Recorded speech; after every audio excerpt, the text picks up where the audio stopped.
So since we talked last, you were inducted into the UFC Hall of Fame with the fight with Shogun Rua, which we talked about on the last podcast. But how'd that go down? Was it in Vegas when you went to do that? Yeah, that was in Vegas, and I think they inducted a few other people for various reasons into the Hall of Fame. How does the Hall of Fame work with the UFC? There's like different wings to it. Like there's Trailblazer wing. There's fights that go into, there's like just certain fights, right? Like you had a fight go into the Hall of Fame, and then there's an actual, maybe an announcer where like Joe Rogan might go into one time or Buffer, or how does all that work? Yeah, I think I think mine was in the fight wing, which they inducted the fight into the Hall of Fame, not necessarily the individuals in the fight, just the fight. And then I think they have actual fighters that get inducted to the Hall of Fame. There was a couple that night. Then there was, I think they call it a contributor wing, where one of the main producers that passed away was inducted. He was the producer on almost every single UFC that they've had, including all the ones on Fox and Spike. He was at every show almost. So, and he had just passed, and he got inducted. And then there's, various things like that. But yeah, that there's like contributor. I don't know how many wings there are, but it was a pretty cool event. Except for some of the speeches were a little bit long. Mine was short and sweet, I think. What'd you do? Just get up there and say, thank you, Shogun, and that was a hell of a night, and call it good? No, a little bit more than that, but it was 5 minutes instead of 15 to 20. That's all.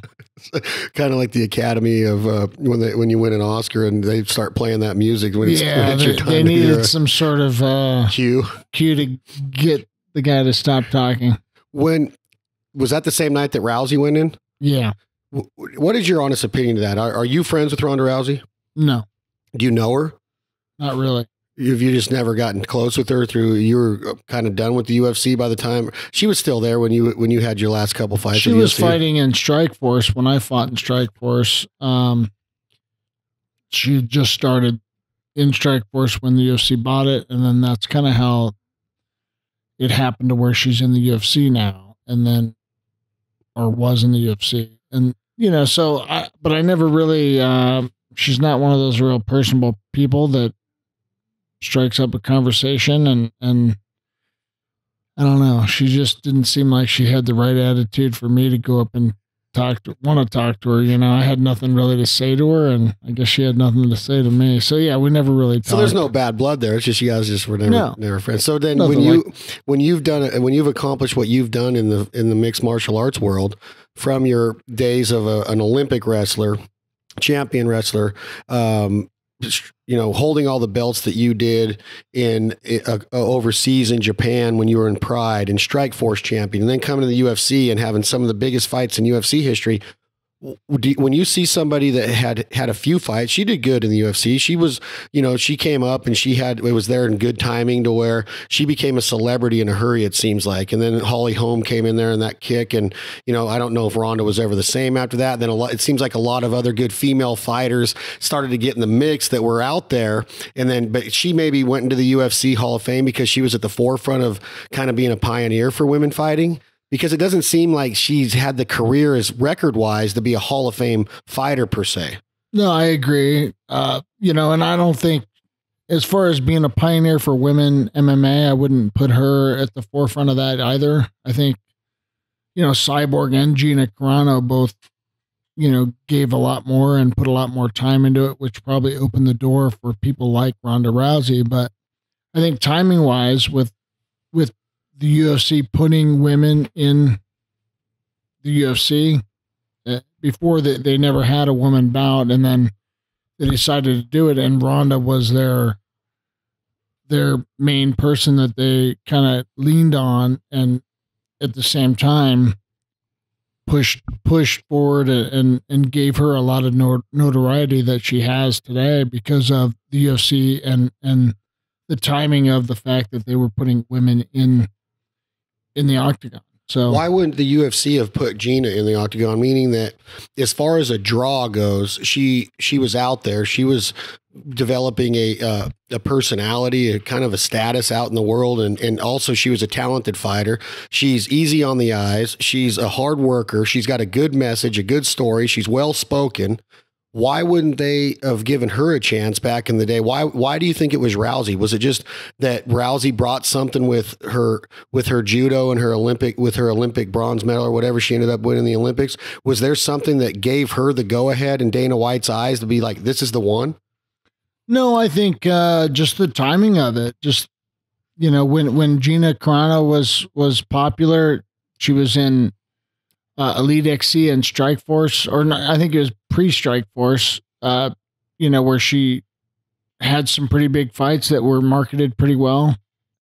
But I just think the UFC was at a point where they weren't worried about women's MMA yet. They didn't really think about it until they bought Strike Force, and Strike Force had women fighting in their organization, and so that they decided to move them over to the UFC. And when Ronda Rousey gets inducted in the Hall of Fame, I know your attitude in life, and I know that it never strikes you as an envious deal, but why are you not in the UFC Hall of Fame straight up as a fighter, or are you right now?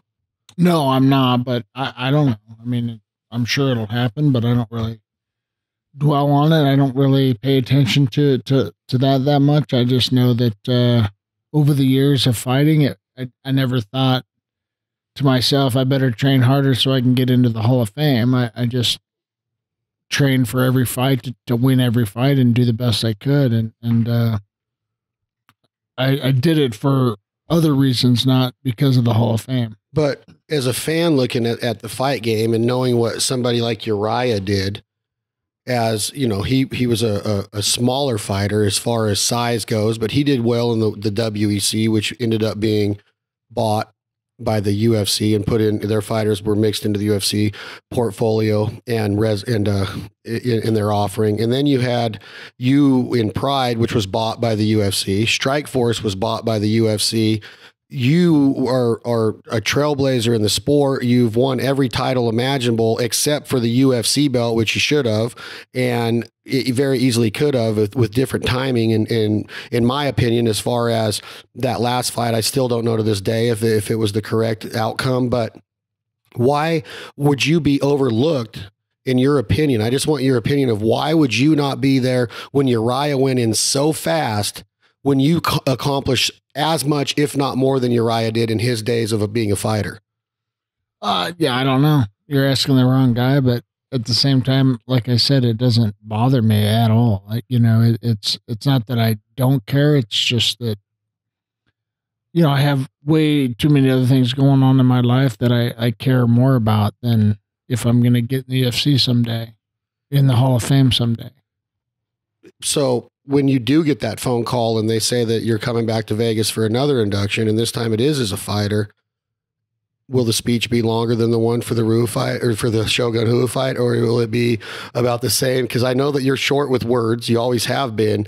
But I walk around this gym today, Dan. And guys, by the way, this is Chad Belding with another episode of This Life Ain't For Everybody, coming at you live from Dan Henderson's gym in Temecula, California, and Team Quest, everything that Dan puts out there as far as his fight company and resume right now comes out of this area of Southern California. We're just north of San Diego, and we're humbled and blessed to be in here, seeing the octagon, seeing everything that Dan has inside this gym, knowing his plans for this area. It's just been awesome. And now I'm sitting here with him, and I walk around this gym, Hendo, and I see these pictures, and I see these belts, and I see the opponents that you fought and beat. And I know I've been a fan of yours forever, and now we're friends, which is humbling to me. And I was just talking to Tom, like, I can't believe we're just sitting here chilling with Hendo in his gym. And I know that you hear things like that and you're just like, yeah, well, whatever. I'm just a normal guy. And I get that. But in a lot of people's eyes, you've been more, you've been more than just a normal guy. And when I walk around this gym, I'm like, there's no freaking way that this guy shouldn't be like, you know, one of the most decorated, celebrated fighters of all time. And I think it's unreal that you just kind of take it as a grain of salt that you're not in the Hall of Fame. And I guess as a fight fan looking at it, does the UFC Hall of Fame really mean anything? I don't know, because you have people that you think should be in there that aren't. You have people that go in there real early. You have people that aren't in there that you think should be in there. I guess I'm trying to get it out of you that you know you deserve to be in there, but you're not going to say it. But walking around this gym, and thank you for letting us be in here, your career's been freaking amazing. When I first sat down and talked with you at my studio, you really have no idea what this man has accomplished until, and we haven't even got to the big trophy room yet at his house for dinner tonight, but it's an amazing career, dude. And I know that you're going to sit there and say, well, I didn't do it for the accolades or the pictures, but there's not many careers in the fight game that have been like this. Well, I mean, there's probably not very many that spanned over 20, about 20 years like mine did. I know that, but I just, it'd be cool to be in the UFC Hall of Fame, and I'm sure someday that'll happen. And yes, my speech will probably be at least a minute longer, but, I'm not, I'm good with my career. I'm satisfied with what I've done, and moving forward, I'm on to different goals and things in life that I want to accomplish, and I'm good with things. I'm happily retired and have no desire to come back and fight yet. Maybe it'll happen someday, but as right now, I don't feel like I'm good with the retirement. And as far as what you're seeing going on in the sport that you were so important to and still are and were for so many years as a trailblazer, last time we sat down together, we had talked about the incident that had happened in New York with Conor. And how do you pronounce the guy's name? I don't want to mess it up. Is it Zabib? Khabib. Did it work? I mean, he's going to get a payday now. It looks like October 6th. They're going to go toe to toe in the octagon. Was that all a game with what Conor was doing, going to court, getting arrested, getting the charges filed against him, and now they're already slating it on UFC. On a report I saw, they were slating it as the biggest fight in UFC history already. And I was like, geez, like, really? Because this Khabib guy must just be like Ivan Drago or something. That, cause I know he's good, but is it really already being slated as the biggest fight in UFC history? Well, I'm sure that they'll pump it up, knowing that especially after the Conor McGregor Mayweather fight. I think that added more eyes to his already pretty big fan base because of his mouth, and I think I don't think that was planned. I think Conor just didn't care and thought that nothing would happen to him in New York if he goes and crashes something through a bus window and makes other fighters miss their fight that they trained for because they got injured in that process. I don't think he even cared about any of that, and I think, asking for that fight and might not have been the best fight for him to ask for. I think Khabib has a good chance of beating him down once he, especially if he gets him on the ground. Well, you know way more obviously about fighting than I do. And I'm pretty immature with Khabib's career. What is his specialty and what has he accomplished as far as with his history so far? Well, he's undefeated and he's had quite a few. I don't know what his record is, but it's, 20 something fights and hasn't lost. But when he gets on top of guys is where he's just nasty. He doesn't let them up and he just beats them down and usually finishes guys when he gets on top. So we saw with Diaz that on their feet, him and McGregor in the first fight, I'd say it was pretty close. And then when Diaz used his wrestling and some jiu-jitsu and took him to the ground, Conor had no answer. I've heard people say in the fight game that Conor's improved his wrestling skills and his takedown defense since then. I don't know for sure, but is this guy going to be able to exploit that and take Conor down at will? Or is Conor one of those guys to where you think can adapt and fight with a good wrestler now? Well, I think he'll absolutely take Conor down, but Khabib's problem is, you know, he kind of leaves himself open and he gets blinders on it and keeps trying to get the takedown without strategically coming in. And, you know, I think he gets hit a lot more than he needs to try and get the takedown. So, you know, that's one avenue where Conor could really capitalize and catch him coming in, trying to get that takedown. And Conor hits hard for a little guy. And you know, Khabib has a hard head and doesn't get knocked out very easy, but, you know, it changes things when you get hit a little bit harder, you know, and in the right spot. So, you know, Conor isn't going to not have a chance at all. You know, he definitely has a chance. He moves really well, and Khabib would just need to get him down, which, you know, might not be that easy, but Khabib is a pretty decent wrestler, not a top wrestler from Russia, but, you know, Russia has pretty good wrestling over there and a good pedigree of wrestlers. So I think once he gets a hold of Conor, there's a good chance he'll get on top.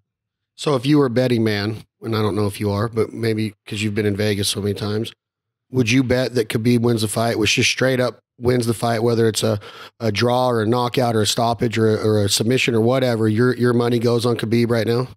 Yeah, for sure. If I had to bet, it would for sure be on Khabib. Really? Now, going back a couple weeks, were you surprised at the outcome of the Dillashaw no love, the Cody Garbrandt fight? It was down in Anaheim. It was part 2. The first one was lots of smack talk and lots of hatred. The whole story of TJ leaving the ultimate or the Team Alpha Male gym in Sacramento with Uriah Faber and going to fight at another gym. They were both coaches on the Ultimate Fighter TV show on Fox. There was a lot of, I don't know if it was fake or real. It seemed really real on their animosity towards one another. The first fight, you know, some people said they stopped it too early. I don't think they did. I think that he had Cody and that it was over. I know Cody knocked him down. I thought the stoppage was fair. TJ comes out with the belt still. They get a rematch. They go to Anaheim, and then it was just short work. Were you surprised at that? I was a little surprised myself, but I want to get your opinion on that. Well, I just think TJ is the better fighter all the way around. And, you know, I think he even played into Cody's game a little bit by standing there and brawling a little too much.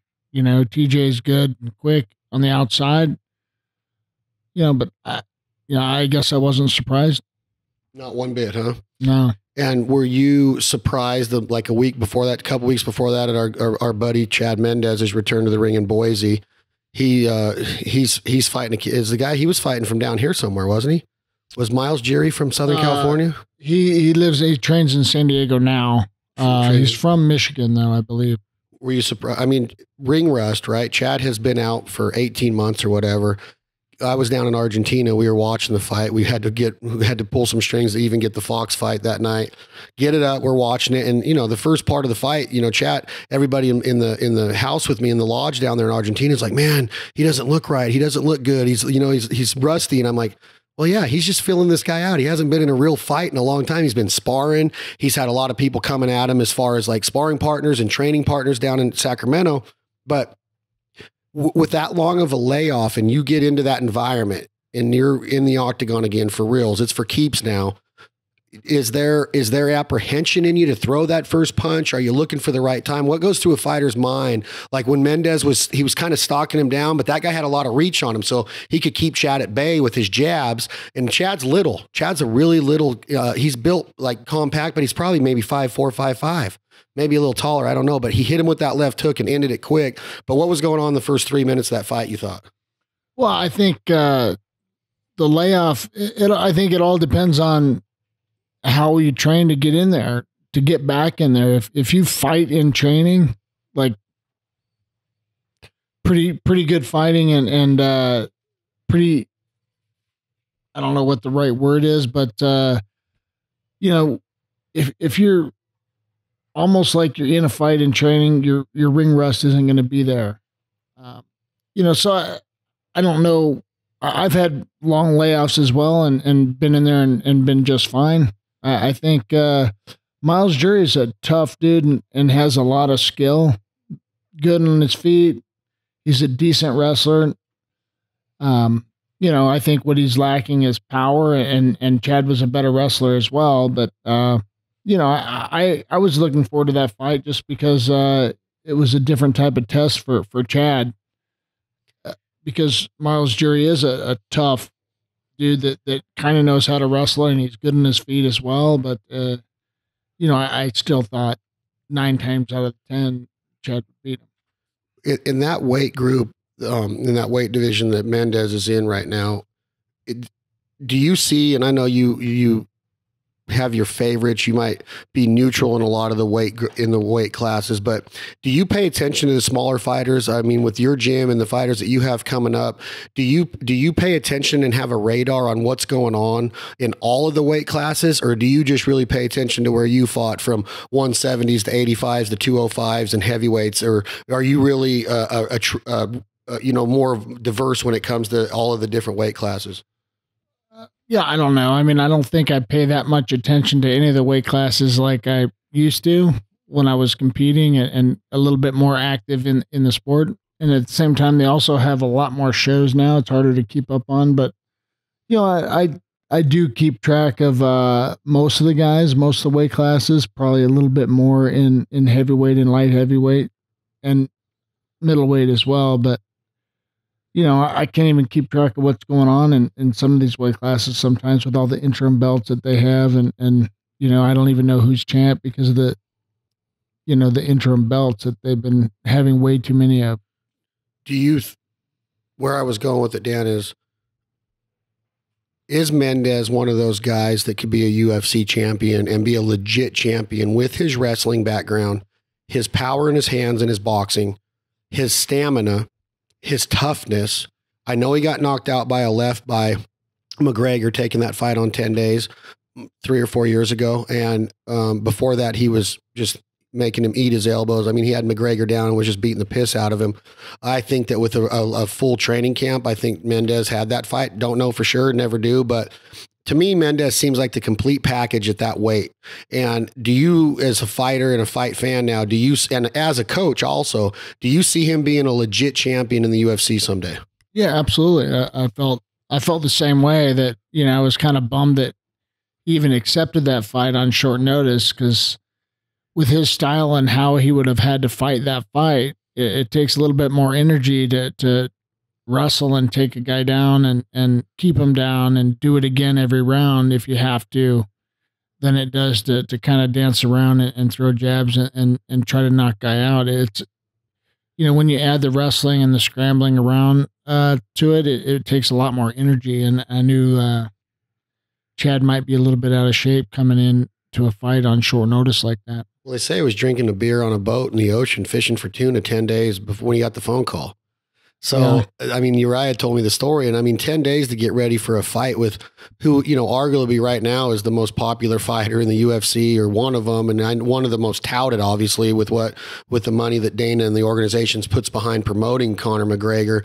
And I would never take anything away from McGregor. I think he's a great fighter. He seems like he doesn't back down. He knows how to sell a fight, even though you and I don't see eye to eye. I mean, we see eye to eye on some of the things he does isn't right or ethical. I think that Mendez wins that fight. I truly do. I think that Mendez tears him up that night. Those elbows that he was hitting him with in the first round were so vicious. I could have seen maybe the fight even being called then. I thought that if he would have had another 30 seconds, it could have been over in that first round. But you're right. He gassed. And that shows you that to do what these guys do and what you do, we talk about it all the time. You can look good throwing hands. You can look good taking a guy down in practice and sprawling and doing high crotches and double legs and all that. But when you get hit, whether it's in the gut or in the ribs or in the face, in the head, it changes everything. And you still, it gets you tired and a lot quicker, right? So when he got hit by McGregor, it takes him out of his game plan. Plus, on top of that, he's not in his ultimate fighting shape at that time. So as a fighter, is it true that once you get hit, that really shows a fighter's stamina, because it's unlike anything else once you start getting battered around?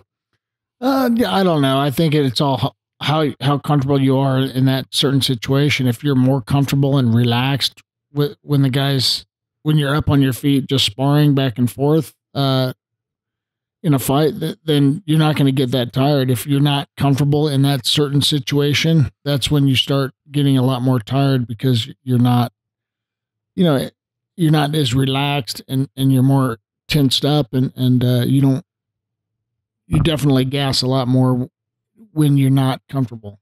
That and when there's a lot more action. But, when Chad took him down the first time, and then I think Connor got back up after a minute or two, I just saw that Chad taking a couple of big, deep breaths, and I was like, oh, man, he's already gassed, and once that happens, it was kind of downhill after that. In your fight career, Hendo, were you ever in that situation? Did you take fights on short notice?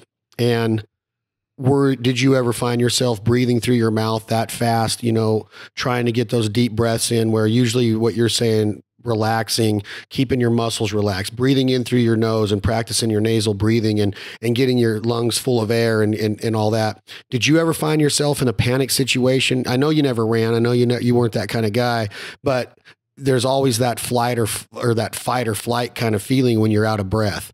Did you ever find yourself doing that, or were you always in tip-top shape for all of your fights? When I was fighting in Pride, I was in pretty good shape most of the time because they would call. They were known for their last-minute call-ups to. I took plenty of fights on 2 weeks' notice, a couple on 1 week notice, 10 days. Fight with Big Noguera, on I think 8 to 10 days notice, and he was the heavyweight champ at the time, and 40 pounds heavier than me, and I got a little tired. I think the fight lasted about 18 minutes, 10-minute first round. Then after the second round, coming back into that third round, I was a little bit worn out, but that was a fun fight for me. But at the same time, another 2 weeks training, knowing that I was going to be fighting a bigger, heavier guy, I think I would have absolutely won that fight. I beat him the first time I fought him when I was in shape, but conditioning makes a big difference in a fight. So at your gym here now, I assume that your mentality or your mental approach with these fighters to get them mentally ready, that obviously toughness is important. Fight skills and wrestling skills is important, but is conditioning first and foremost right now as far as a fighter goes? If you can't get yourself in shape, it's almost like you have no chance of winning a fight. It seems like, unless you do some dirty boxing and catch a guy. Yeah. I think I don't stand over these guys and make them get in shape. My fighters, we have our team practice once a day, and they're supposed to go out and do their cross training on their own. They're supposed to come to the other classes to learn more technique, drill their technique a lot more. And sometimes we do have second practices as well during the day that they train with our amateur team as well. But I don't stand over top of them and make them do it. If you're not disciplined enough to go out and get your cross training in so you can be in shape, then I feel like you shouldn't be doing this. If you're not wanting to give up certain things in life to make those sacrifices to become a champ someday, I'm not going to waste my time. Most of the guys that I have in here do pretty good with getting in shape and making sure that they spend the time in the different things they need to. And I love spending extra time with them, showing them what they did wrong all the time. And that's the part of coaching that I enjoy. So when you start talking about being in shape, and you use that example of Pride, where they were known or notorious for a 1 week call up, hey, we need you to fight in a week. Does that change your approach in life as far as eating and nutrition and drinking some beers or some cocktails or going to a party and staying out all night? Because in the fight game, everything that is important in life, or as far as being a good fighter, you have to have all of those together on those nights that you get called up. In boxing, you get 6 months training camp. They don't do that. They promote the fight. You got a fight coming up. You might fight twice a year. Most of the UFC fighters that you know of today are fighting twice a year on the bigger cards. If back then, did you have an entirely different approach to life, or did you keep that same approach all the way through your fighting career to where it didn't matter if you knew you were only going to fight once every 6 months, you knew you had to be disciplined all the way every day of the year, or could you go out and mess around a little bit? No, I'd go out and mess around, but typically, when I do get the chance to have a bigger notice before fights, I always cut my drinking out and partying out 2 months before, and was pretty disciplined with my diet during that 2 months.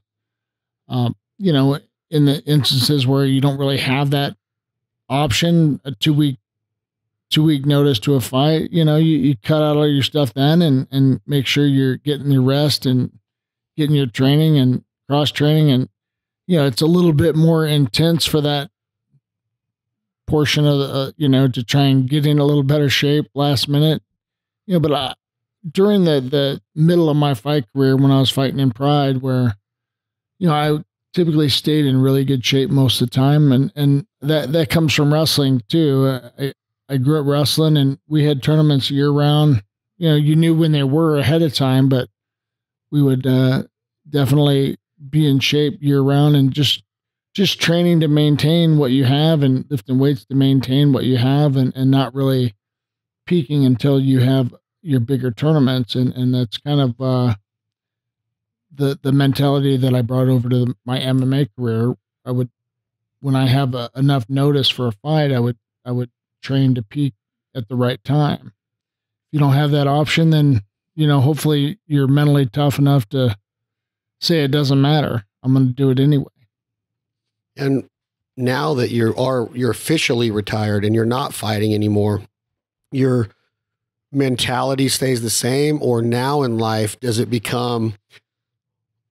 you have that attitude like, man, I worked out and stayed disciplined for 25, 30-year fight career? That includes your wrestling. I mean, your wrestling career, you started wrestling when you're 5 or 6. You're now 45, 46 years old. You've been in the fight game for 40 years. Is it now time to where you don't give a shit and you just sprawl out on the back porch with some beers and the Traeger going? Or are you still, is it hard for a guy like you? You have so much pride and so much, I guess the word would be vanity. You're used to looking good. You always have been in shape. You're a fighter. You're a warrior. Is it hard now to get in the gym and stay in shape, or do you stay 100% committed to it, or do you kind of have that mentality like, you know what, I deserve a break for a while? No, I definitely have been taking a break since I retired. I've been getting a little bit chubby and testing out my Traeger quite a bit to come up with new, better ways to cook a tri-tip. But I think I'm at the point right now where I'm tired of my shorts being a little too tight, and I don't want to go out and buy a different size. So I'm starting to get myself back in shape a little bit, not to look better in the bathing suit, just so it fits better and feels better when I wear it. Yeah, and health and, being around with your kids and right. All of that stuff's important. And your wife you're out kicking your punt coverage with how beautiful she is. So, I mean, you got to stay in somewhat of shape. I mean, you can't land the H-bomb on every guy that flirts with her. So, I mean, you got to make sure that you can keep her with the way you look, right? I mean, or is it something to where you have no vanity at all? No, I don't really have much vanity. My wife, gets on me for not caring what I'm wearing, and it doesn't matter to me. I'm comfortable with myself, and I'm going to be myself and be comfortable. And I know she's kind of hot, but kinda. I think I still have the reputation that guys don't want to mess with her because of me, but hopefully that stays that way. I guarantee it does. Another fight coming up that I wanted to get your opinion on, because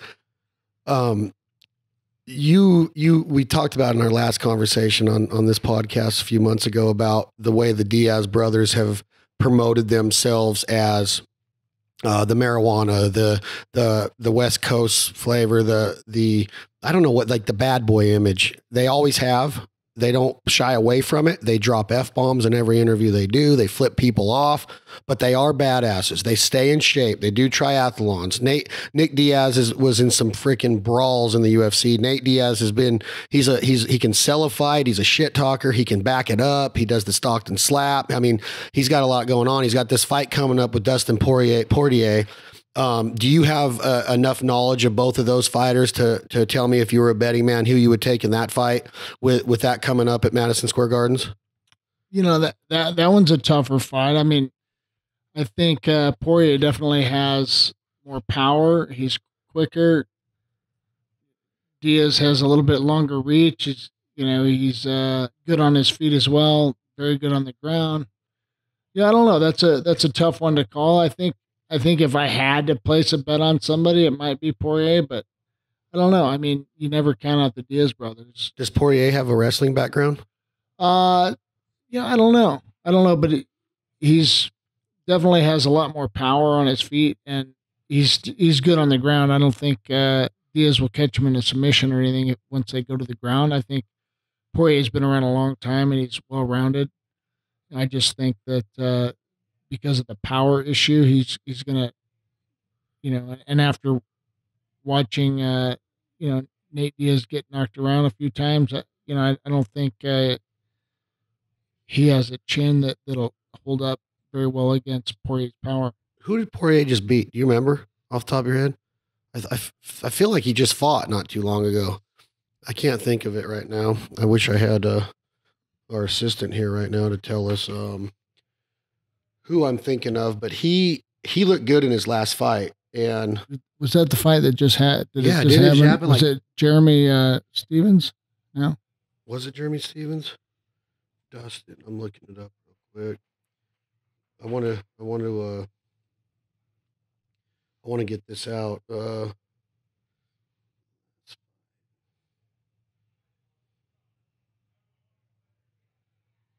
So that's it. He just beat Eddie Alvarez. Oh, Eddie Alvarez. Eddie Alvarez is a freaking war. I mean, that guy's been in some brawls. He didn't look good against McGregor in that fight, but in a lot of fights, he comes in and busts some ass. And Poirier beat him. So that's a big win right there. Yeah, and Eddie Alvarez is known to have some pretty good hands.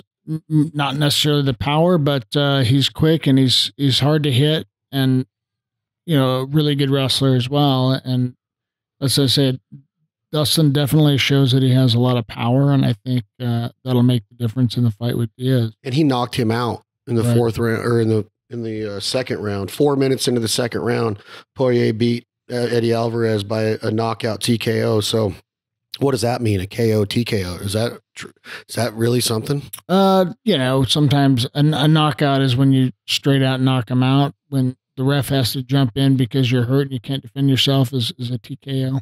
TKO. So, but it still goes down as a knockout? Yeah, it's a technical knockout. Technical knockout.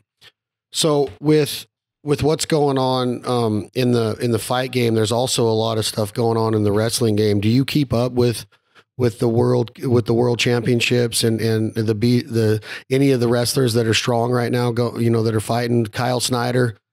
A little bit, not nearly as much as I used to, or not nearly as much as I should. I definitely watch the Olympics and but we've got the world championships that are getting ready to come on pretty soon. So, those are things that I will definitely be paying attention to, but I don't necessarily watch everything and keep up like I used to. So if I asked you, like Jordan Burroughs, who's the magic man? David Taylor from Penn State, that's just on fire. He just pinned his way through that last tournament. Jordan Burroughs, Kyle Snyder. Do any of these guys transition into a MMA career after they're done with their world wrestling and their representing the United States in the Olympics coming up in 2020, things of that nature? Do you see any of them, or do you even pay enough attention to know that if any of them are going to turn this into a UFC career? Yeah, I don't know any of them personally, but they all definitely could, if they wanted to, have a pretty good MMA career. I think how that career goes depends on mentally how they are. It's a little different when, they're probably all mentally tough to be at the top of your wrestling game, but when you start adding the punches in there and the fear of getting punched sometimes is worse than actually getting punched. And if you can't grasp and deal with that mentally, then you're not going to do well in MMA. Once you figure out that it's really not that big of a deal and not that big of a difference between a hard wrestling, like a grinding wrestling match, and an MMA fight, you get beat up, your head gets beat up and banging heads against each other in wrestling, and your face gets beat up from the other guy's head quite often. And it's really not that much different than an MMA fight. They can just punch you, but typically you can see those coming and try not to get hit at the same time. But, it all depends on mentally how well they can deal with the thought of getting hit. So in the last couple of weeks, I don't know if you follow some of these wrestlers I'm talking about, but with the McGregor-Khabib fight coming up, there was a rumor going around that Jordan Burroughs was in McGregor's training camp helping him with his wrestling because of his experience, because of Jordan's experience going up against Russian wrestlers. I think Burroughs came out and said, no, that's not true. And then I saw another message from Kyle Snyder saying that if McGregor needs some help, he's more than happy to help him, get ready for a top tier Russian wrestler. To me, that seems like a good idea for the McGregor camp to take serious. Like, we have some legit wrestlers in America right now that are representing us in these world championships and the beat on the streets and in some of these tournaments that are happening. It's just, to me, it's cool to see all these tournaments popping up for these guys to compete in. I don't know how it was back when you were a college wrestler and an Olympic wrestler representing the United States, but it seems to me they're getting a lot of reps right now. And what David Taylor just did, I know Kyle took second or third over in the last tournament. I know Burroughs took second or third on a weird, it was weird how it went down on the technical decision that he got against him. But to me, as far as like a fight coach or a fight camp getting ready to go up against Khabib, who's a solid wrestler, and I've never really seen Conor shoot in on somebody and try to take him down, or really been able to defend a takedown. I take that back. I've seen him defend some takedowns against Nate Diaz. He defended a lot, but Nate Diaz doesn't know how to take anybody down very well either. He doesn't. I think to go with what you were saying, as his director of a fight camp, I think it would be the best thing to bring in a top wrestler and maybe a couple other mediocre wrestlers around his weight, all of them around his weight class though, and all of them training with him and trying to take him down. And he just needs to work on defending takedowns. While he's got the big gloves on, he needs to go and try to knock their head off while they try and take him down. I think that would be something that he should do most of the training camp. Obviously still continue to do the stuff that he needs to do to stay sharp with his hands and defend certain submissions, and get up off the ground, and knowing that you're going to get on the ground, work on getting up as well. Will that fight with Khabib be at 155s or 170s? Do you know? I believe 155. Okay, so you're going to wrestle at 155, or you're going to fight in the UFC at 155 pounds. Is McGregor walking around at 170 this far out, with that fight being over 45 days away? Is he 10 pounds or 20 pounds heavier than he'll fight out 15? Probably 15, 20 pounds heavier. Okay, so he's walking around 175. How big of a wrestler do you bring in? Do you bring a Kyle Snyder in that weighs 220 pounds? No. You bring somebody quicker and he's got to bring somebody in around his size that can compete with him, within 10 pounds. So that would be like a Jordan Burroughs or a Jaden Cox, maybe. Jaden Cox is what? He's 89 kilograms. So he's bigger, probably 189s or something like that.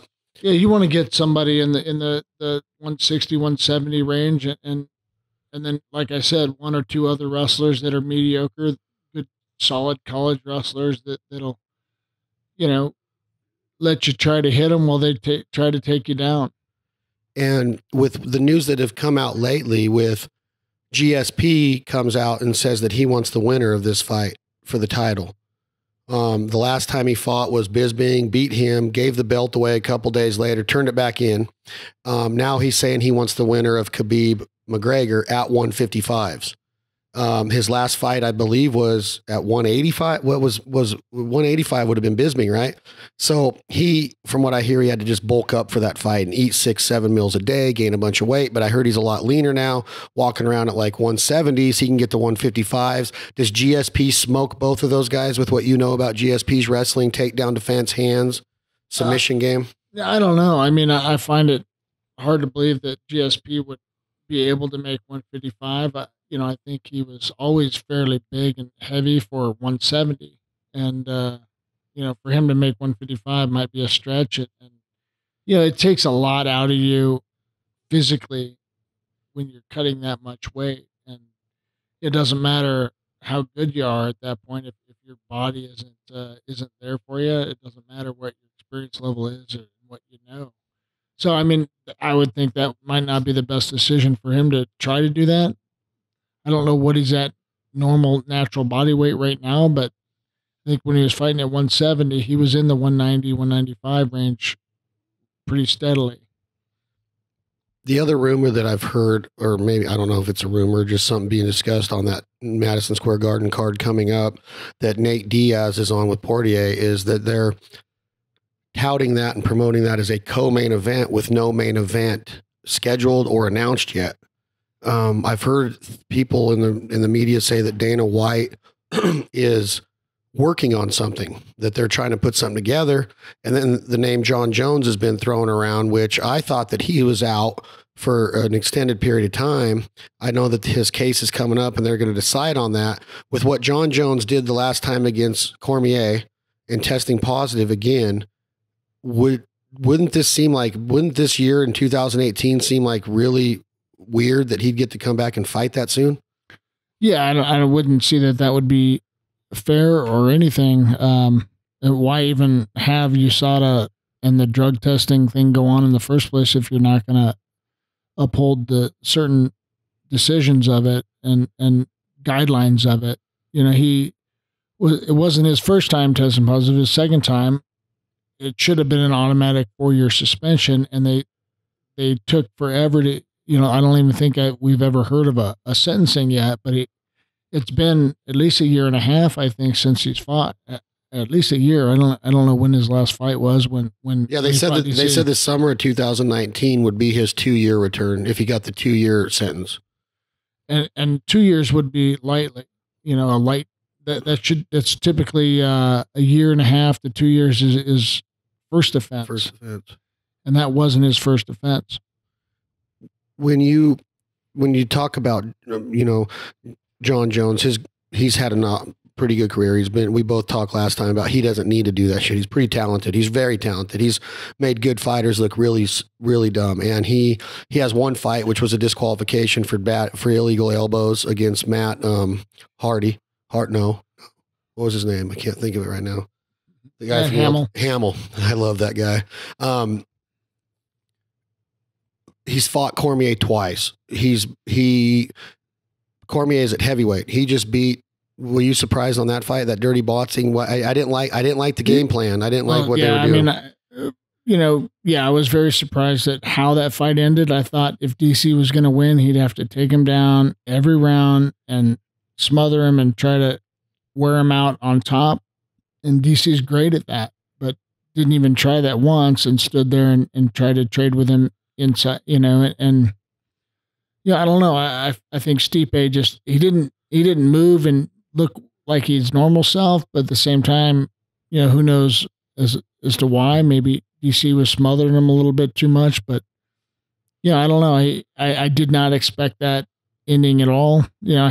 Happy for DC. He's a wrestler. They're both wrestlers, but DC is, I didn't expect his hands to win that one.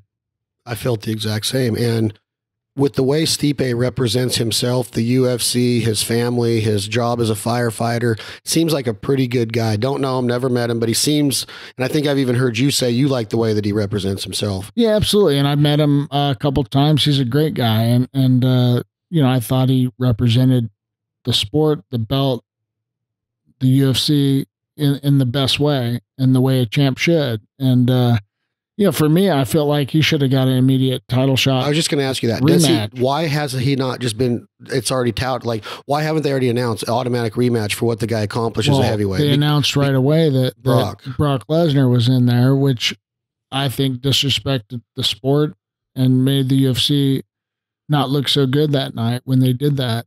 It just kind of puts them down at the level of WWE when they act like WWE. They're not promoting that, and Brock should not get a title shot at all. He hasn't been in the fight game for 2 years again, if not longer. And he tested positive his last fight and barely squeaked out a decision against the Samoan Mark Hunt. Was a good decision, but at the same time, all he did was take him down, and all he did was what he had to do. And then he tested positive in that fight as well. So what I saw that night, Hendo, was they're in a title fight.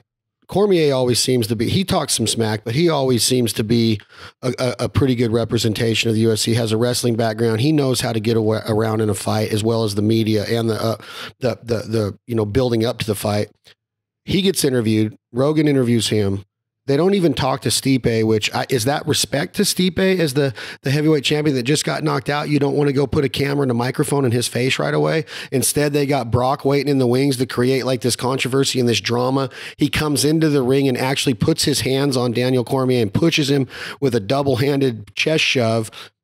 Is that disrespect to Stipe, or should they have talked to him first before bringing on this whole new? And it's like, hey, Brock's back, Stipe, you're gone. Go back to Cleveland and go fight a fire. It just seemed weird to me. Yeah, I agree 100%. That almost always in main event, not just a title fight, but main events, they'll talk to the winner and loser. Most of the time, not always, but especially after a title fight, everybody wants to hear, from the loser as well, or the champ that was just champ and now he's not.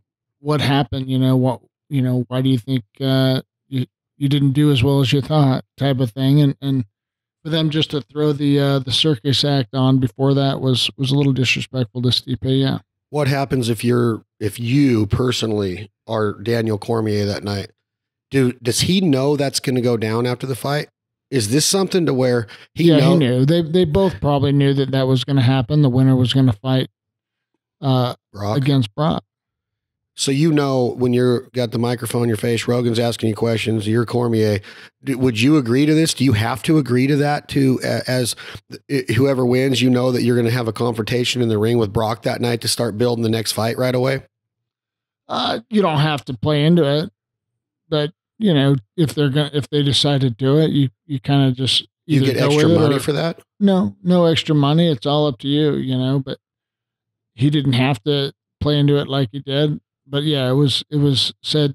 Yeah, I'm sure that it was said that Brock is going to be coming in. He's going to get on the mic, and that's the next matchup. So does it show good business sense by the UFC ownership and management to tout Brock Lesnar as the next opponent of the heavyweight champion of the world, because they know pay-per-view is going to sell with what he did at UFC 100, UFC 200. He brings over that Vince McMahon WWE crowd with him. Or does it show a weakness in the UFC heavyweight division that they really don't have anybody to even put up against Cormier, except maybe a Stipe rematch, which they kind of, in my opinion, just looked right over right after the fight was done? Well, I think the new owners and I don't know if this would have happened with the old ownership.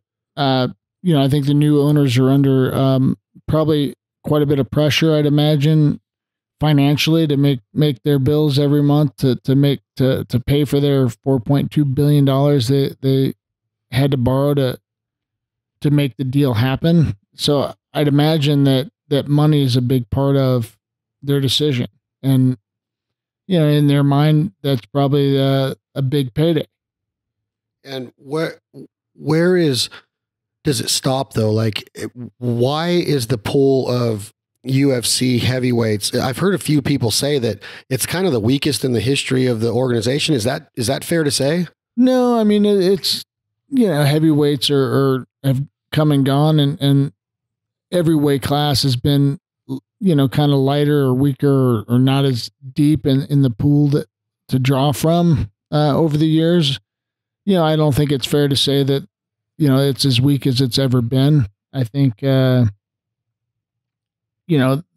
bout that was before them with the two big heavyweights didn't help the matter with talking crap about the heavyweights. That was one of the more boringest fights most people have ever seen. And especially from two guys that are known for knocking people out, to come in there and just respect each other too much and lull the crowd to sleep. That was Nagawa, whatever. What he did to Overeem was like it has to be one of the hardest punches I've ever seen landed. I mean, that punch he hit him with looked like he just broke his neck. Right. And then they come in there and it's like, he went in against Stipe the next time and everybody thought for sure he was going to smoke Stipe. Stipe pulled it out. And then I agree, that fight was just kind of so boring to watch. The UFC had to be just disappointing. I guarantee you somebody with Dana's personality was not happy about that. No, not at all. And, and I think that adds to the conversation of the heavyweight pool being a little bit weak right now. And there's a lot of heavyweights out there and there's some tough guys out there, but, depending on, I think Stipe definitely should have got that rematch though right away. When back to Cormier for a second, Hendo, financially, it might make sense to entertain another fight with Jones. Does he go back to 205s? Can he get back to light heavyweights with the way he looked in that fight? He's probably disciplined enough to get it, but man, he's looked like he's a 240-pound fighter for sure now. And if there is really a such thing as Cormier Jones 3, does Jones come up to heavyweight because he wants to prove to the world that he can beat Cormier without testing positive again? How does that all play out? And do you think that Cormier should even mess with it, except maybe on a financial note of making a pretty good nest egg for him and his family? Yeah, I don't know. I think Cormier, I think he's on his way out. I think he might be thinking that I'm going to fight Brock, I'm going to get a big payday, and then I'm done. I've got two belts. One legitimately, and the light heavyweight one, he got given back after Jones tested positive. So yeah, I think that's a black mark in his mind that he's not happy with. So, maybe because of that, he'll go back down to 205 and fight Jones. I think if he does fight him, it would probably be at light heavyweight because he wants to legitimately win that belt. Can he beat Jones? I don't know. I mean, in the last fight, it didn't look like he would do very well. I just think that he's gotten so far away from his strength of adding his wrestling to his toolbox that he kind of gave up on even trying to wrestle sometimes. And against somebody like Jones, he needs to take him down, wear him down, beat him up, and do it again. And Jones is no slouch when it comes to takedown defense or wrestling either, right? No, not at all. But, DC is one of the best MMA guys, one of the best wrestlers in MMA today, and he just doesn't use it. And even against somebody like Jones, it doesn't matter. I think as long as you're training to get those takedowns and set them up the right way, not just focus on the takedowns, but focus on your striking to set up your takedowns, it'll happen a lot easier. So speaking of wrestling and takedowns, were you surprised at all of the Mighty Mouse Cejudo fight? Henry Cejudo, or however you pronounce his name. Cejudo, Olympic gold medalist wrestler. Mighty Mouse had 12 in a row or something. He almost looks unbeatable, and every time he fights, they go to a split decision. Henry wins it. Were you surprised at the action in that fight? Yeah, I mean, I was surprised that Cejudo beat him, especially because they fought before and it didn't seem that close. It seemed like Cejudo had a lot to learn in the sport and to be well-rounded and for him to, beat a guy like Mighty Mouse. I think it definitely showed a lot of, improvement and a lot of will to make sure that you change and learn from those mistakes. So, it was definitely good to see that another wrestler gets a belt. Could Cejudo go up a weight division and compete with TJ Dillashaw? Yeah, I don't know. I think Cejudo's definitely the better wrestler there, but Dillashaw is just, he moves really well and can defend a takedown pretty well. Some of the best fighting technique on your feet on a fighter's feet that I remember seeing in the UFC was Dillashaw against, was it Barrera? It was the Brazilian that he fought once or twice. That guy was so good against most of his opponents going into those fights with Dillashaw. And TJ do you remember the fights I'm talking about with the way he moved and the punches he was landing on that guy? Yeah, absolutely. Barao. Yeah. Was that his name? Yeah, something like that. But yeah, it was, and he's a tough Brazilian fighter that TJ moved really well. And I think, in general, I think TJ moves really well in his fights. But when Cody fought Dominic, Hendo, didn't it seem like that Cody had that fluency when he moved and how just he was crisp? And I mean, he was punching him and doing like Michael Jackson dances after he would knock down Dominic Cruz. And Dominic Cruz is a freaking stud. I mean, to me, like, he has not gotten back to that form. It's like TJ takes everything away from him. Is he intimidated? Is he scared? Did he talk so much smack and he just knows he can't beat Dillashaw before he even gets in the octagon? I just think styles make fights, and TJ brings more to the game than just movement and striking. He can take you down. He can defend takedowns really well. Dominic moves really well and hits you and gets out the way really well. But you're never worried about Dominic taking you down that often, even though he does sometimes. But, not, I don't know. If I was Cody, I would have been more focused on just cutting him off and trying to land those power shots occasionally and walking through his shots and try to land a bigger one. And I think that's what he did. And that's why he ended up knocking him down a couple times. So if they fought today, could Dillashaw destroy Dominic, or do you think Dominic's in the fight? Well, I think Dominic's in any fight with those guys. He moves well and he can pick you apart and get out the way. As I said, and at the same time, I just think that, Cody was trying to land those power shots, and TJ's style isn't necessarily to land those power shots. It's to pick you apart as well. And I think Dominic's kind of the same type of style. TJ, I think, uses wrestling a little bit more than Dominic does, but, they're very similar in that way.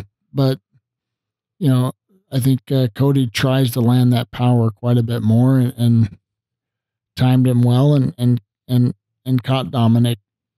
I think that made the difference in those two different matchups. Are you friends with Chuck Liddell? Kind of. Just respected peers that come up in the sport. And we see each other here and there, and yeah. Is he fighting again? Is he going to fight Tito? That's the word on the street and the word everywhere. I think, the fight's supposedly definitely going to happen, but it's one of those things where two retired guys that, they match them up. So we'll see if it happens actually. Would it be a Bellator deal? No, this is Oscar De La Hoya's promotion. He's trying his hand in MMA. He has a card. He has a promotion going on right now. Like, they have it in stone, the location and everything. I don't know where it's going to be.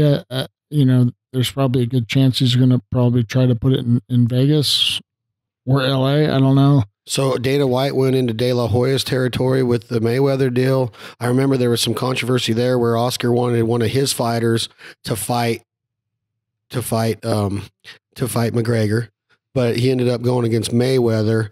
So now is De La Hoya trying to go against the UFC, or is he trying to build a promotion up enough to get the UFC's attention to buy it? Is it a business move by De La Hoya? No, I don't know. I think the whole boxing world, has kind of been hurt by the sport of MMA and De La Hoya having a promotion company already in boxing, it would make sense to also do MMA. Maybe not all the time, but I'm sure he might consider doing, a few shows a year. Chuck Liddell's got to be, is he 45? No, he's a little bit older than me. I'm turning 48 this month. And, so you don't sit down Chuck Liddell and say, what in the freak are you thinking of? Even you're almost 50 years old. I know that Couture was 45. I don't really remember how old he was close to 50 when he retired, maybe even older. I don't know. I don't remember. So Chuck hasn't been in a fight, and he's one of my favorite fighters of all time. I love the Iceman. I loved watching him back in the day. I think that he was a great thing for how big the UFC is now, just like you are. Is he nuts for getting in there against Tito? Is it even worth it? Does he have to prove himself, or is this just another payday too for him and his family's nest egg? I think a little bit of both. I think Chuck always has a chance of beating you, and he's beat Tito twice. And so why does he need to do it again? Yeah, I don't know. I think they probably offered him money, and I think even before this thing, he was considering coming back and talking to Bellator about a possibility of coming back. I just don't think they were offering him the money that he was looking for. Did you ever fight Chuck? No, I never fought Chuck. Was it ever even in the books, either one of those guys? There was a chance that I would have fought Chuck. When he fought Rampage, I was slated to fight the winner. And you fought Rampage in Pride and UFC, didn't you? I never fought Rampage in Pride, just the UFC. Would you ever be afraid of somebody, as far as the way Rampage was in the UFC, was he always like that in Pride too? Did he have the big chain around his neck and tried to just intimidate people with the Mr. T kind of mystique from the A-Team? Yeah, that's where he kind of started. That was in Pride. And no, I'll never be afraid of anybody. You've never, ever in your life looked at a fighter across the octagon and went, I'm a dipshit for getting in here tonight? No, not when I'm in that situation. Absolutely not. I might think about it beforehand. And if that thought crosses my mind, there's probably a good idea that I shouldn't, make a fight with him or a matchup with that guy. But I've never really had that. Even against Fedor, everybody around me kind of felt that and was a lot more nervous during that fight than other fights. And I just know what I was capable of, and a lot of people don't. And it worked out for me that night, and against somebody like Fedor that was kind of had that mystique about being the top guy, top pound for pound fighter and ever, and the best heavyweight ever. And, he's been called a lot of things. And yeah, I just felt like, it'd be fun to test myself against him. And it's a good chance that I'll knock the shit out of him. So you've been nervous going into a fight, but you're looking at me right now from across this table and saying you've never been scared, or have you even been nervous? You're looking at me like you've never even been nervous. Yeah, I don't know if I've been nervous. It's really not the right word. More excited about getting in there finally. I'm might have been nervous my very first fight ever, but that was it. Once that fight night was over, I was good after that. It's not really, like I said, getting hit isn't that big of a deal. So with these promotions you're putting on, I know you just got your promoter card. You put on fights at your gym here in Temecula, California. You're doing appearances all over the country on the behalf of Monster Energy Drink. You're going to Bellator fights. You're part of the UFC. You just got inducted in the UFC Hall of Fame in their fight wing with the Hua fight. You watch all of these amateurs coming and going in your gym. Oscar De La Hoya comes to Hendo tomorrow and says, I got a fight right now for you. Is it even a meeting, or are you done?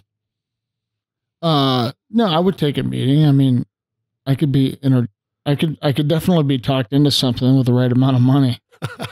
You're freaking unbelievable. So you would go back in the octagon. What if it was against Chuck Liddell? Would you fight Chuck? For the right amount of money, I'd fight anybody. Really? Yeah. You would fight anybody right now, but like it didn't take money when you were an up and coming fighter. You were ready to roll for the titles, right? Yeah. I mean, I think money was always an issue as well back then, but if I wasn't getting paid, I probably wouldn't have done this sport nearly as long. I might have tried it just for fun, but just for fun doesn't pay the bills. Are you friends with Chael Sonnen? Yeah. Do you like Chael? I like him a lot. What is it about Chael that is so gravitating for people? Is it his intelligence? Is it his method of speaking? I'm asking this because I've never met him, but I'm a big fan of his in a lot of ways, just not his fight career. probably the least part of him that I'm a fan of was his fighting career, because I never really paid attention to it on a level I did yours or Liddell's or Matt Hughes or somebody. But there's something about there's something about Sonnen that I know he was talking about running for office at one time, but he's engaging when he speaks. He's a conversationalist. He's really smart, it seems like. Is that fair to say? Yeah, I would say he, in that way, for sure, he's smart, and he pays attention to what's going on in the sport, wrestling, MMA. He knows all the up and comers. I think that has a lot to do with him starting a promotion a long time ago and kind of paying attention to all the different up and comer fighters in the area, and then going into the analysis stuff for Fox and ESPN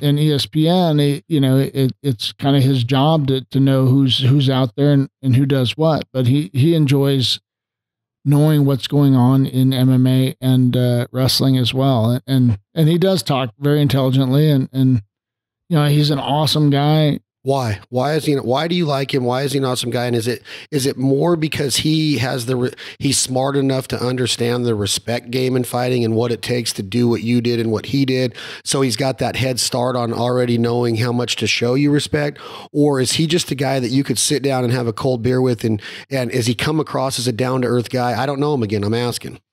Yeah. I mean, I've known him for a long time. He was a wrestler that trained with me and Randy when I was living up in Oregon. And when Randy and I started and opened our first gym, Team Quest, and that's where Team Quest started out of. Randy and I opened a little health club, and it was called Performance Quest, and we started fighting out of that gym, and we called it Team Quest. And Chael was one of our employees, and he was our front desk girl, and would train with us, and we would already had been training with him in Greco-Roman wrestling, and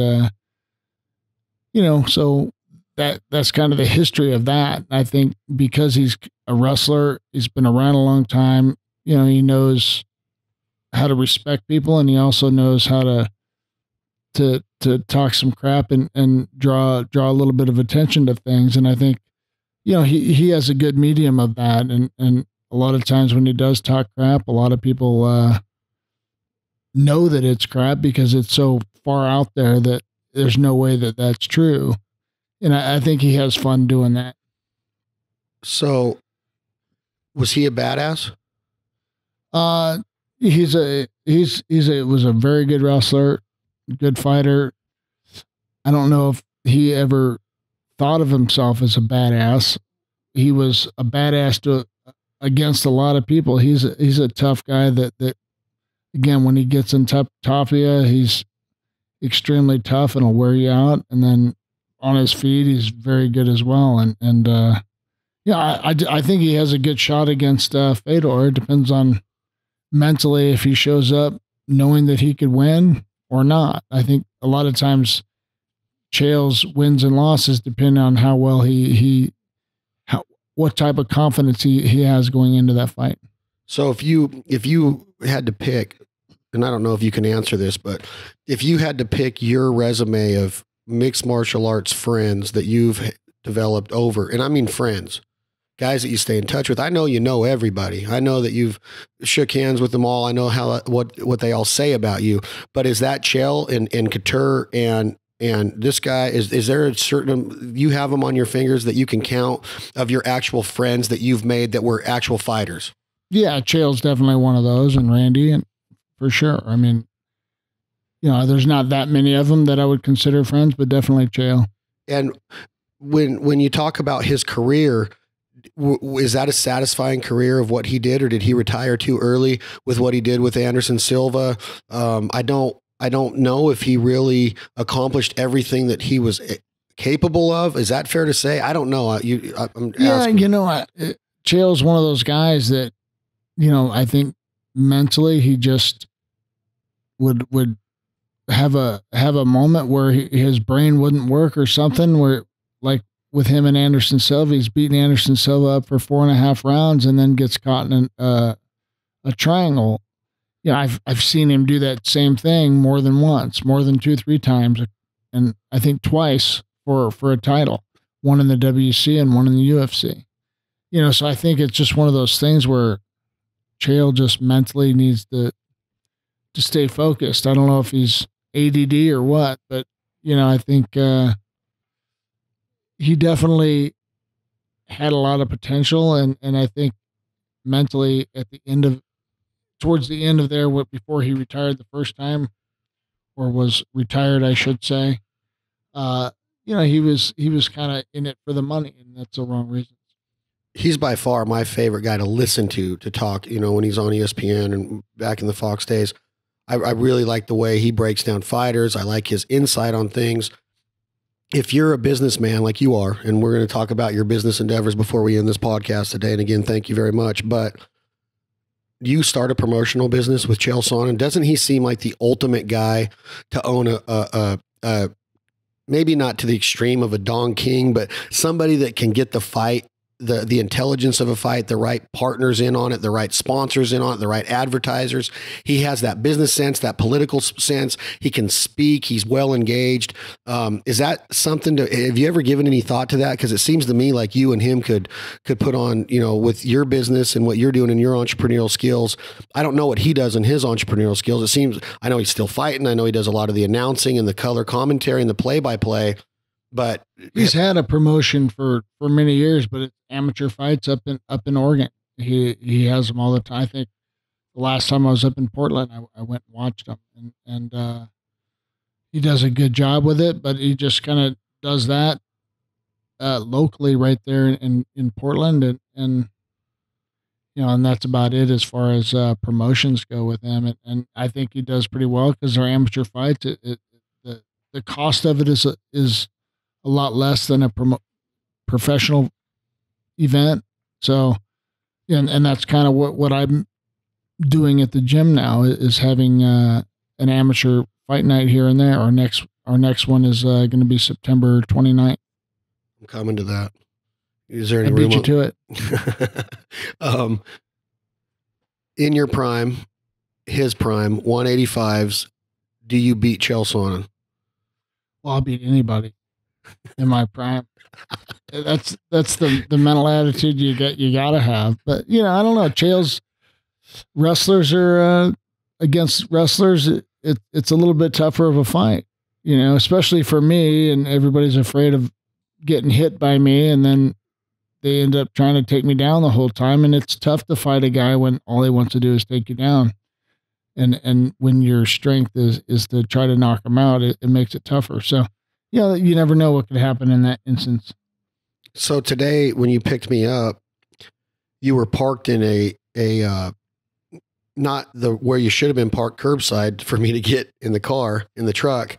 And there was a police officer there that was getting ready to come out. And I saw this and I watched it, and he was getting ready to come out and tell you to get your truck out of there. And then you come around the back, and it's Dan Henderson. I could tell he was a fight fan, and he literally just kind of got in that position of like a Stan Henderson. He wasn't like, you know, he didn't come up and say, "Hey, Hendo," he didn't bother you, but for sure, if it wasn't you, he was going to have you get in your truck and move your truck.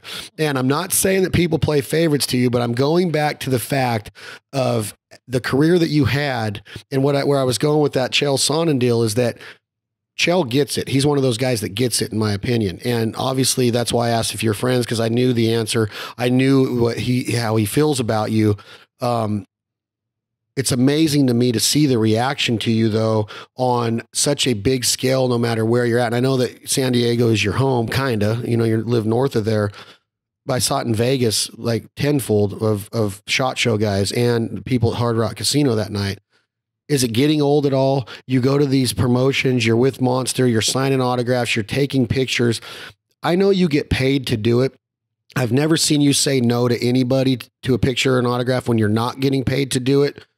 What goes through your mind as a person when you're doing that? Does it make you feel like a career that you put it all together and you still are a man of the people and that they love being around you, and they still, at 48 years old, you haven't fought in a couple years, they still want to beat down your door, get in line to get your picture and your autograph? I don't know. I mean, as far as that thought goes, that maybe after a few more years, you know, I'll probably think about it in that way.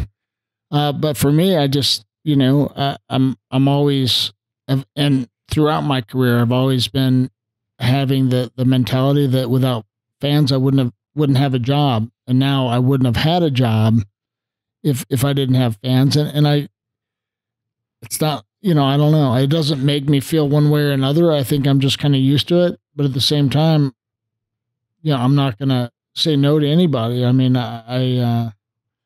I'm truly happy that I have had the fight career that I had, and without the fans, I wouldn't have been paid, to do it. Without the fans of the sport, we wouldn't have. Nobody in the industry would have a job. So, I think for me, I respect the fans, and even if they don't like me and that they're fans of the sport, I respect that as well. Just I'm just happy to do it no matter what. And obviously, it's nicer to go to events where they pay me to be there to do that, and it puts me out in front of a lot more fans than I normally would be in normal life. And I think that that's why they do pay me to do that. But when I'm walking around the grocery store and, I take a few pictures almost every time I go to the store, I have no problem doing that. It doesn't make me think, What if you and your wife are having a romantic dinner at a local restaurant of one of your choice places to go in Nashville or San Diego? You're sitting there. It's the two of you. Might not even be romantic. No candles, nothing. Just a little hangout with your wife. A guy has the guts to walk up and say, Mr. Henderson, is that going overboard in a celebrity's eyes? And I know that you don't look at yourself as a celebrity, but we both know you are. And you hear these stories all the time in Hollywood or Beverly Hills where an actor gets bombarded and doesn't want to put up with it. I've seen it to where it can become, one guy could turn into 10 into 100 in a hurry. Does that bug you? Is there a line drawn there in the sand to where, hey, this is me and my wife's time. At least wait until we get up and walk out of the restaurant?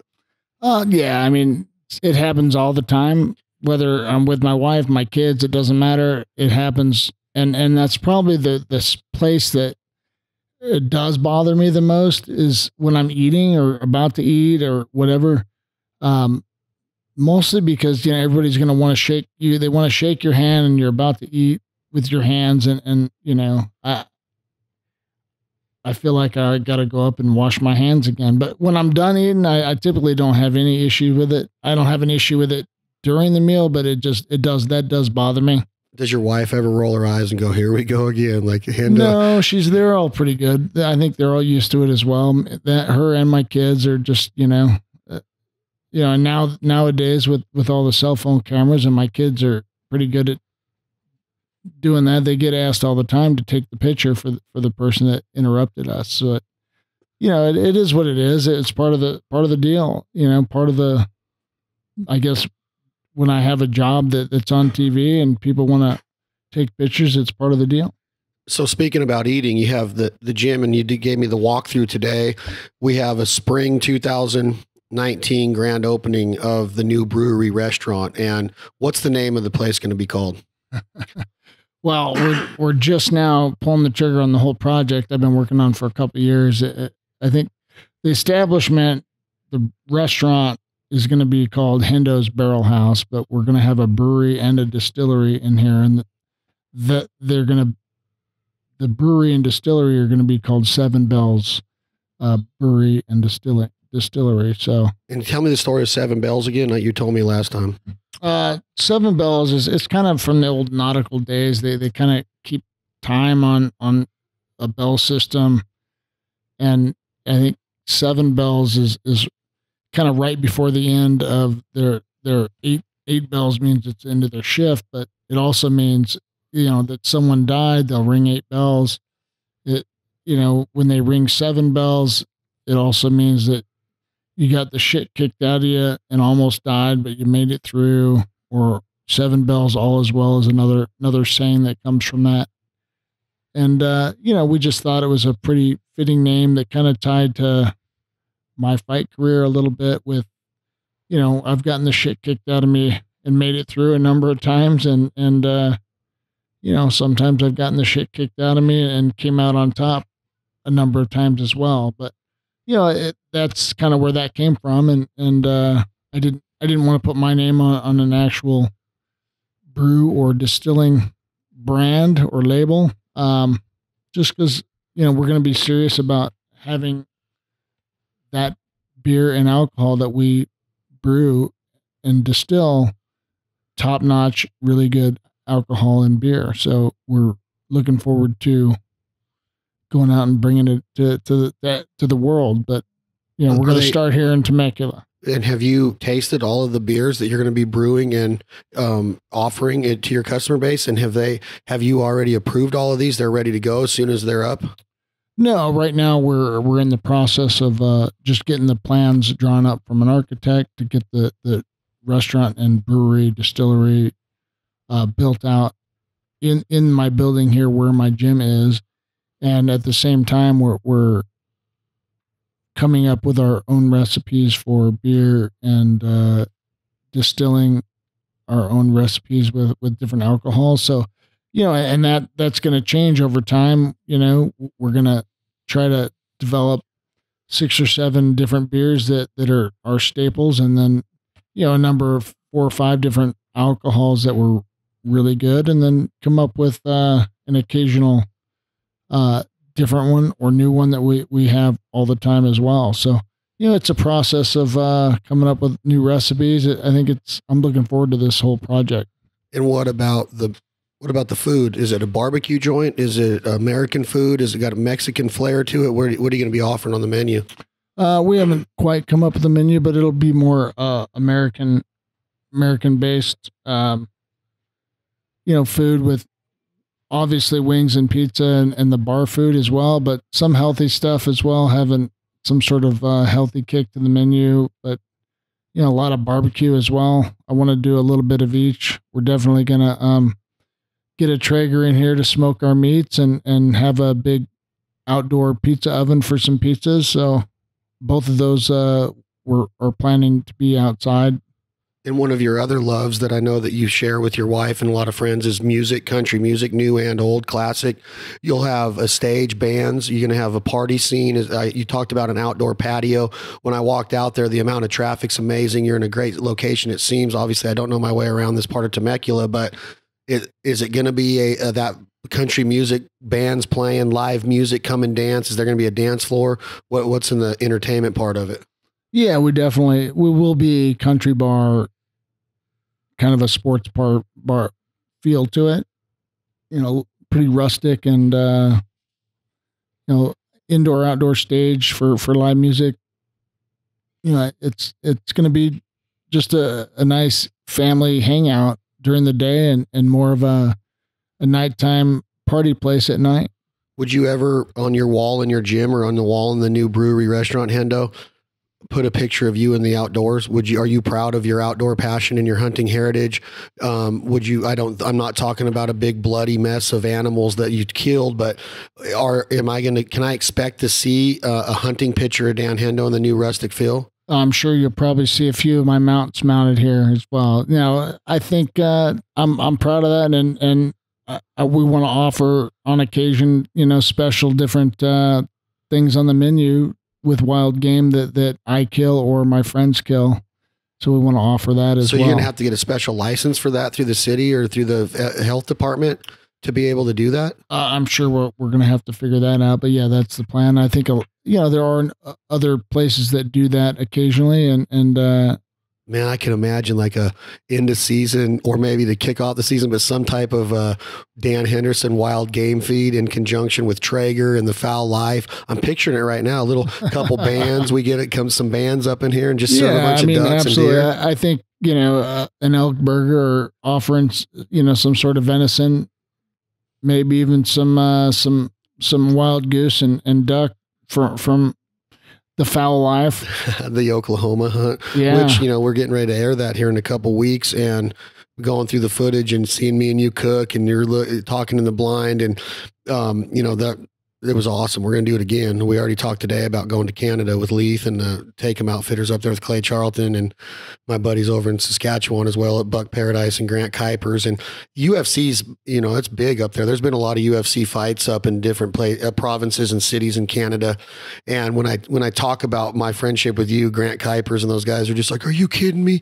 Are you kidding me? It's Hendo. You're like, we need to get him up here and hunt. And I always talk to Leith Lofton about, dude, all you need to do is have your guitar and you get to hunt. You get invited to hunt everywhere. I mess with him all the time, even though he's a blast to be with in camp, just like yourself. I think it's cool to see what you did and the way you upheld yourself and the way that you presented yourself to the public and we're a fighter and never talk shit and always were respectful of your opponent.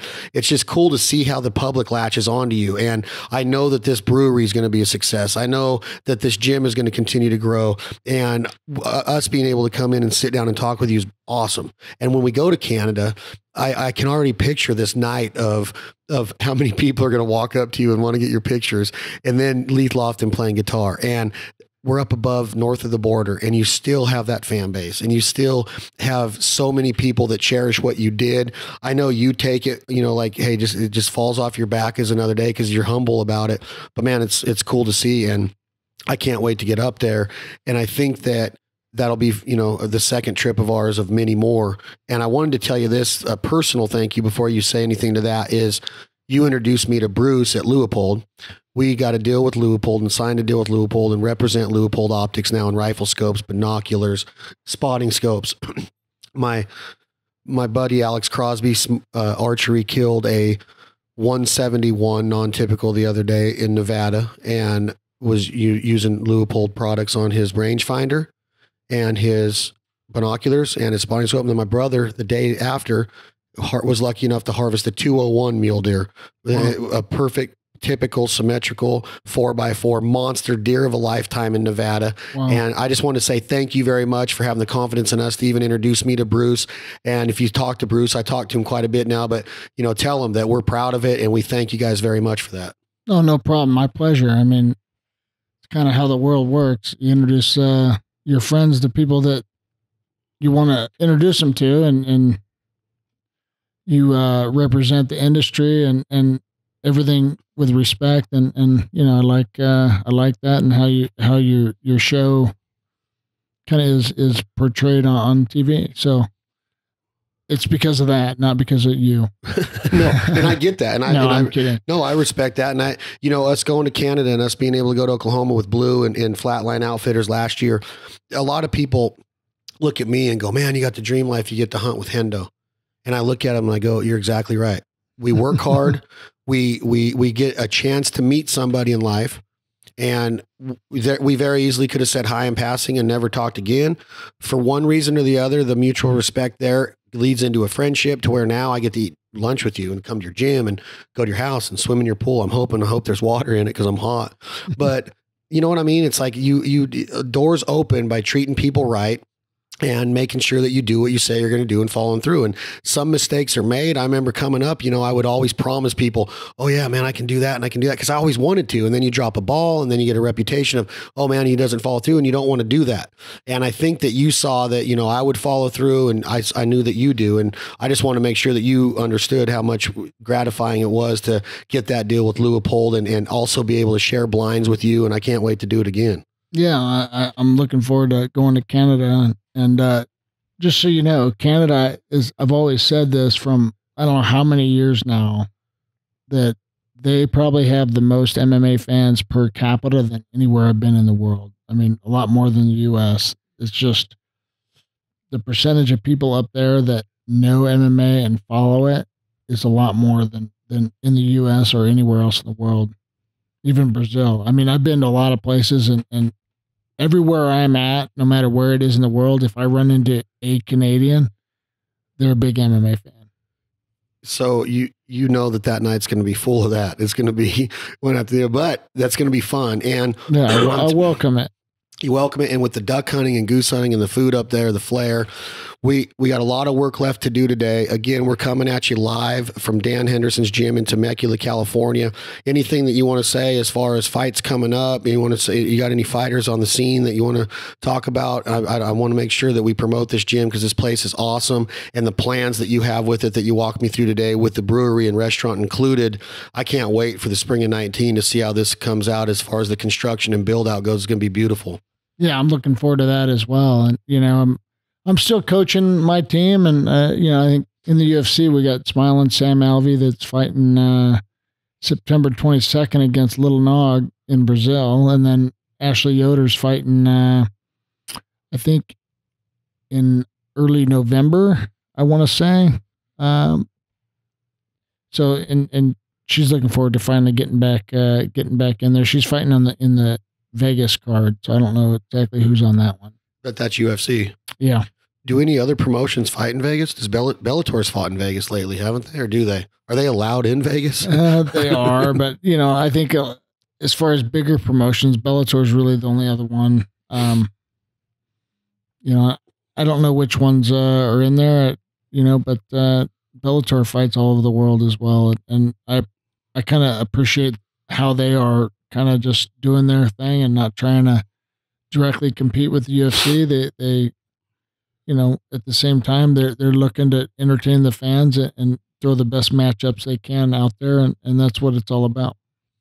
It's awesome to hear. And before we go, we can't leave without talking about the world famous H-bomb. You had your bobblehead released and it's selling. And now you're showing me, and now you're telling me that I might be able to get one of them tonight or tomorrow, or you're out of them already, or I try to get a Dan Henderson t-shirt, they're out. I mean, is the merchandise in the Dan Henderson brand so popular to where a buddy can't even get one going, or what's up? Well, we did sell out of our shirts pretty quick. We typically don't have a lot of different styles at the same time at the gym. We come up, we make one and sell it out, then we order and get a different one. So, and then the bobbleheads, I got one at home for you. Yeah, I'm taking it. I want one. I think the picture that I'm looking at that you showed me today, that's a picture of a huge batch of just the heads that were getting ready to be assembled onto the bobbleheads. Yeah, it's crazy how they make them. It's all handmade over in China, and they hand make, they pour the plastic into the mold. They pull it out by hand. They put it in a big batch or a big pile, and that was a picture of that. That the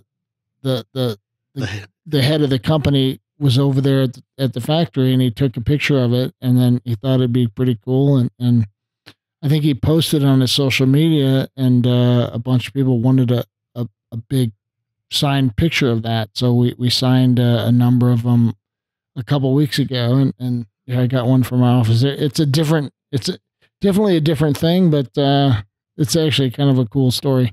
Yeah, it is big time. So you got the Traeger going tonight. We're going to cook out, and I don't know what you got going on it, but you're a big fan of it still. You're rolling with it. You got your pig cookout coming up is that in 2 weeks from now? It's Labor Day weekend, but yeah, I have it every year, and typically it's on Labor Day. Last couple of years it's been in October, but we cook a big 220-pound pig, and then I'll also throw a smaller pig on a smoker or something, and we do it upright. It's a full-on. It'll be fun. And do you have anybody coming to sing at that at all? Mo Giles is the band that's been there for the last 3 years, and Bobby Pinson's usually coming, and Chuck Wicks usually comes as well. He might be there as well this year. And you got to get the Low Cash boys out there, man. They got a new song out. They're killing it. They're so busy. They're on tour, just coming up and trying to. What's that? I'll get them all out here to Temecula at some point. They've all played at different wineries and stuff in Temecula before. So with the new restaurant and the brewery, you're going to have a stage. You're going to have these bands coming in here, and And you know a lot I'll of be calling in some favors for sure. That's awesome. Hendo, awesome to talk to you again and catch up. And we're down here all day today, all day tomorrow. We're going to get to meet a bunch of the fighters this afternoon as they come in for sparring practice, as well as tomorrow morning. Looking forward to that. Kudos to you, what's going on. And I can't wait to see how all this plays out. And I can't wait for the grand opening. Well, I appreciate it. And you're welcome. Glad to have you down here. Appreciate it, Hendo. Guys, Chad Belding, This Life Ain't For Everybody podcast. Dan Henderson, what a career, what a friend, what a man. Our new episodes of the Foul Life Season 10 are airing as we speak on the Outdoor Channel. We're excited about them, as well as our new Foul Life merchandise at the Foul Life store on thefoullife.com. Show your pride, show your passion for being an American hunter. We got new designs coming weekly, and if not weekly, every other week, and we're proud of that. So anything else that you need from us, let us know. Our YouTube channel is hot, or check us out on Instagram at the Foul Life TV, and we can't wait to get back in the blind. We're going to kick it off in South Dakota for the early goose season coming up in September with my good buddy Chris Green at Migration X Outfitters. And just send us a direct message or an email at info@thefoullife.com if you have any points to make or anything that you want to see specifically. We'll get on it. Tom, please play that song by Mr. Leith Lofton, What You Gonna Do When the Money's All Gone. For Dan Henderson in Temecula, California, I'm Chad Belding. This has been another episode of the podcast called This Life Ain't For Everybody. Thank you very much. Say life on earth won't last that long. What you gonna do when the money's all gone?